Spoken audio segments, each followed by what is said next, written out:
Chào mừng các bạn quay lại với kênh của Hà. Gần đây câu chuyện thiền am bên bờ vũ trụ dần dần trên các mặt báo. Cho đến bây giờ, mọi chuyện đúng sai, thật hư vẫn còn chưa sáng tỏ. Hà tự hỏi những ai có tội thì phải chịu trách nhiệm trước pháp luật. Vậy còn số phận của các nữ tu và những đứa trẻ vô tội, sống và làm theo đức tin mà họ được dạy từ khi lọt lòng thì sẽ ra sao? Điều này làm Hà nhớ về một bộ phim mình đã từng xem với tựa đề Những nữ tu trong trắng. Một bác sĩ đến khám bệnh tại một nhà thờ ở Ba Lan, đã phát hiện ra sự thật khủng khiếp, phần lớn các nữ tu tại đây đều đang mang thai. Đây là một việc cực kỳ cấm kỵ đối với người tu hành. Điều gì đã xảy ra tại nơi thờ tự thiêng liêng như thế? Các bạn hãy cùng Hà khám phá câu chuyện có thật này nhé! Cuối năm 1945, khi quân đội Nga đang chiếm đóng Ba Lan, một nữ tu lặng lẽ lẻn ra khỏi tu viện khi màn đêm đang dần buông xuống. Cô ấy đang tìm kiếm một bác sĩ không phải người Nga hay người của quân đội, để có thể giúp mình. Cuối cùng cô cũng tìm thấy một nữ bác sĩ trẻ, làm việc cho Hội Chữ Thập Đỏ, người Pháp, tên là Mathilde. Nữ bác sĩ muốn giới thiệu cho cô một tổ chức khác uy tín hơn, nhưng nữ tu một mực chối từ. Cô gái tìm cách thuyết phục nữ bác sĩ đến tu viện giúp mình. Cả hai vội vã lên đường. Tại tu viện, nữ bác sĩ ngạc nhiên khi thấy một cô gái sắp lâm bồn. Đức mẹ bề trên nói rằng, cô gái này bị gia đình ruồng bỏ và đang nương nhờ tại tu viện. Cô gái có vẻ nguy kịch. Đây là một ca khó vì đứa trẻ nằm trong tư thế không thuận tiện để sinh. Cô gái khăng khăng muốn gặp đức cha với mong muốn được giúp đỡ.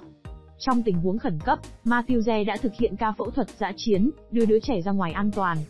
Trước khi đi, Mantai hẹn với nữ tu rằng cô sẽ quay lại, và mang ít thuốc giảm đau cho người mẹ. Ban đầu, nữ tu không đồng ý với lý do tu viện là nơi thanh tu. Không thể để mọi người nhìn thấy bác sĩ sản khoa ra vào. Nhưng sau cùng cô ấy cũng đổi ý, đồng ý cho Mantai quay lại.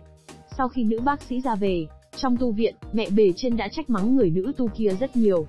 Vì đã tự ý đưa bác sĩ vào tu viện mà không được sự cho phép của bà.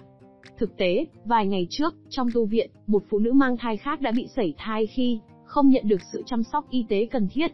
Tối hôm đó, Mantai lẻn vào tu viện để tiêm thuốc giảm đau cho người phụ nữ mới sinh. Cô gái mới tỉnh lại và yêu cầu được gặp con mình nhưng đã nhận một tin sét đánh. Đứa bé đã được giao cho một gia đình nhận nuôi. Lạ thay, trên đường đi về, Mantai lại bắt gặp một nữ tu mang thai khác đang ngất đi. Hóa ra, sau khi Ba Lan bị chiếm đóng, tu viện này đã bị quân đội Nga bao vây.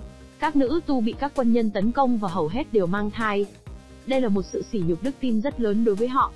Họ sợ tìm kiếm sự trợ giúp y tế, vì xấu hổ khi lời thề trinh khiết của mình đã bị phá vỡ. Một khi tin tức về các nữ tu mang thai được truyền ra, tu viện sẽ phải đóng cửa. Đấu tranh một hồi, mẹ bề trên cũng đồng ý cho nữ bác sĩ giúp đỡ với điều kiện cô phải giữ bí mật với các đồng nghiệp của mình. Khi Mantai trở về nhà từ tu viện, xe của cô bị một nhóm lính say xỉn chặn lại. Họ kéo cô ra khỏi xe và có ý định làm bừa. May mắn thay, chỉ huy của họ kịp đến và giải thoát cô trong gang tấc. Nữ bác sĩ được đưa về tu viện trong tình trạng xơ xác, tả tơi. Đêm đó cô đã bật khóc khi suýt phải trải nghiệm những điều mà các nữ tu đã chịu đựng. Ngày hôm sau, đám lính háo sắc xông vào tu viện đòi người. Tuy nhiên, một người lính đối phương đã thuyết phục đồng đội của hắn rằng nữ bác sĩ đang ở đó để đối phó với một đợt dịch bệnh. Cuối cùng, Mantai cũng quay lại được trụ sở của mình. Cấp trên của cô bắt đầu nghi ngờ Mantai có điều gì mờ ám. Vì dạo gần đây cô hay biến mất một cách khó hiểu. Lại một nữ tu nữa lâm bồn. Cô đã hạ sinh, trong khi cô thậm chí còn không hề hay biết mình đang mang thai. Chi tiết này thật khó hiểu, Hà tự hỏi làm sao mà một người phụ nữ không biết mình đang mang thai cho đến tận ngày sinh nhỉ. Về đến đơn vị, nữ bác sĩ nhận lệnh chuyển công tác sang đơn vị khác. Cô rất buồn và bối rối vì không biết phải làm sao để tiếp tục giúp đỡ các nữ tu tội nghiệp kia. Nhận được tin một nữ tu khác sắp sinh, Mantai đã nhờ một đồng nghiệp nam, cũng là người bạn thân thiết của cô đi cùng mình đến tu viện. Các nữ tu đã cho anh vào, sau khi người đàn ông này đảm bảo với họ anh sẽ giữ bí mật.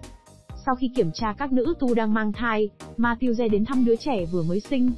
Mọi người dự định đưa đứa bé về cho gia đình nữ tu kia nuôi dưỡng, nhưng mẹ bề trên đã phát hiện ra. Bà không chấp nhận điều đó.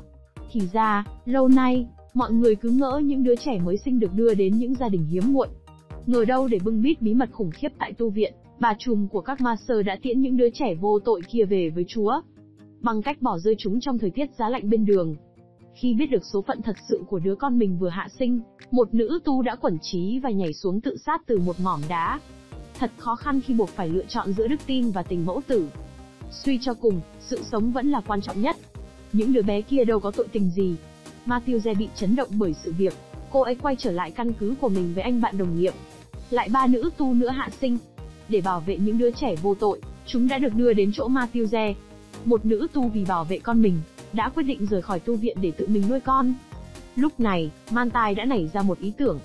Cô khuyên các nữ tu nên nhận những đứa trẻ mồ côi trong trại trẻ.